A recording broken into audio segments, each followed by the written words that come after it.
Ano? Naku! Naku! Sobra Mainit init! ako. Sige ho. Sobra init! Lo, kailangan talaga natin isabot yung sa mainit. Naku ba? Init! Tiisin nyo. Mabuti pa. Higanan niyo ako. Babad ka lang. Ay! Naku! Ang sakit ng balakang ko. Ang sakit. Sandali na lang. Aray! Aray! Naku! Lo, manahimik na lang kayo. Tiisin niyo muna. Ay, mabuti ba? Ay, higanan niyo ako. Sige. Ano? Tuyuin na natin. Lo. Tuyuin na natin. Aray! Baka mabasa ang kama. Ayan. Ayan. Init. Ayan. Ay. Di ba kung nasbungit ka pa? Pahala kang apostol! Ano ba? Huwag mo tigilan lang kakasinte! Wala ka na ano, ikaw naman ang yahatid! Ay, bak, magtigil ka. Baka yung mga panalangin mo ngayon magkatotoo. Ay, maaga kang mabubiyuda. Mabuti nga! Overstaying ka na naman eh! Overstaying.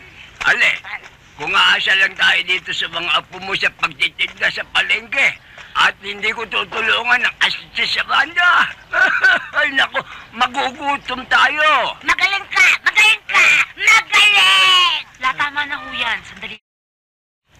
Buset, La. magtigil ka. Lo. Higa na. Ang lalo mo! Puro ko sa bisyon! Tama na ho yan, La. Oo nga pala ho. Nakalimutan ko hong sabihin sa inyo. Mag-iiba na ho ako ng trabaho. Magiging promo girl na ho ako. Ang promo? Ay, yun ho bang mga nagtitinda ng mga special offer sa mga bahay-bahay? Ay, naku! Ayoko niya! Masama yan! Baka kung saan ka pa makarating! May kasama naman ho ako, La, si Panyating. Tsaka ho yung mga babaeng tiga rito sa atin, oh. Marami naman ho kami, Sige na, La. Payag ka na. Ano sige na? Payag na yan. Pahinga na kayo, Lo, ha? Uy. Ay. Paano sige na, La?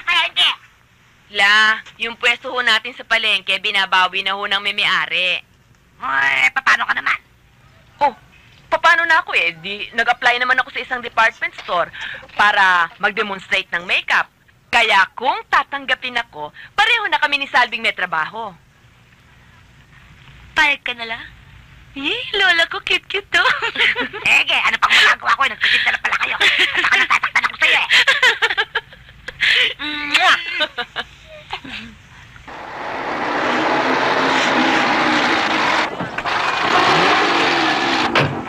Baba na! Ano ba yung nyo? Pila! Okay? Girls, siguro naman alam mo gagawin nyo, no? You are now on your own. Magana na pagbati ang gagawin nyo sa mga prospective buyers. At sa pakipag-usap, kailangan mayroong mga ngiti. Kahit ano ipil yung pakita nyo. Siyempre, malaking benta, malaking komisyon. At exactly 700 hours, babalik kayo dito. Understand? Yes, sir. Ma'am, Yes, ma'am. deploy.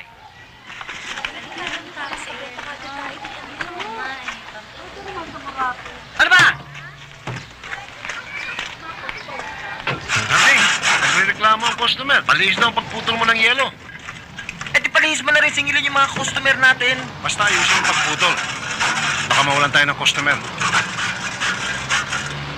Tabingi nga. Pagbutihan mo. Oo. Ako na nga. Anak mayaman ka kasi. Pakitaan mo nga ako. Tao po! Special offer ho, Mrs. Magandang hapon ho. Ano ba yan yung special offer mo? Ito ho, Mrs. Tingnan niyo itong shampoo. Ano ba yan? Oo, made in Germany ho yan. Yung mga sagkap niyan ay galing pa ho doon. Yan ho, Gugo shampoo. Gugo lang to eh. Ay, hindi ho, Mrs. Gugo. G-U-G-O. Gugo. Magkano naman to? Ay, mura lang ho ito, Mrs. 10.45 lang ho isang bote. At sa bawat bote yung bili ninyo, meron ho kayong libreng toothpaste galing ho sa aming kumpanya. Hindi naman kayo masira ang buhok rito? Ay, hindi ho, Mrs. Garantisado hong lalambot, kakapal at gaganda ho itong buhok ninyo. Subukan ho niyo, Mrs. para ho mapatunayan ninyo. Magkano naman itong yung Gugo shampoo? Mura lang ho nga, 10.45 lang ho, Mrs. So, bilhin na ho kayo, may libre pang toothpaste. Mura pa natin ako, muna tayo. Ito ho, oh.